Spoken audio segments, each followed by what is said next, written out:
और एक और अहम खबर है, मारूफ गुलकार सलमान अहमद की बहन के घर पर पुलिस छापा। पुलिस ने सलमान अहमद के बहनोई को भी हिरासत में ले लिया है। सलमान अहमद की बहन ने सिंध हाई कोर्ट से रुजू कर लिया। अदालत ने महकमा दाखिला, IG सिंध और दीगर से जवाब तलब कर लिया है। अदालत ने फरीकैन से 31 मई को रिपोर्ट तलब कर ली।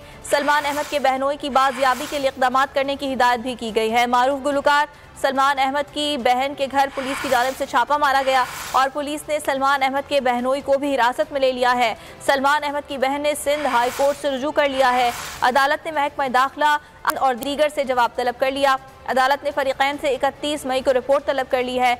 सलमान अहमद के बहनोई की बाजियाबी के लिए इक़दाम करने की हिदायत भी की गई है। आपको आगाह कर रहे हैं, मारूफ गुलकार सलमान अहमद की बहन के घर पर पुलिस की जानिब से छापा मारा गया। पुलिस ने सलमान अहमद की बहनोई को हिरासत में ले लिया है। सलमान अहमद की बहन ने सिंध हाई कोर्ट से इस सिलसिले में रुजू कर लिया है और अदालत ने फौरी तौर पर महकमा दाखिला, IG सिंध और दीगर से जवाब तलब कर लिया। अदालत ने फरीकैन से 31 मई को रिपोर्ट भी तलब कर ली है।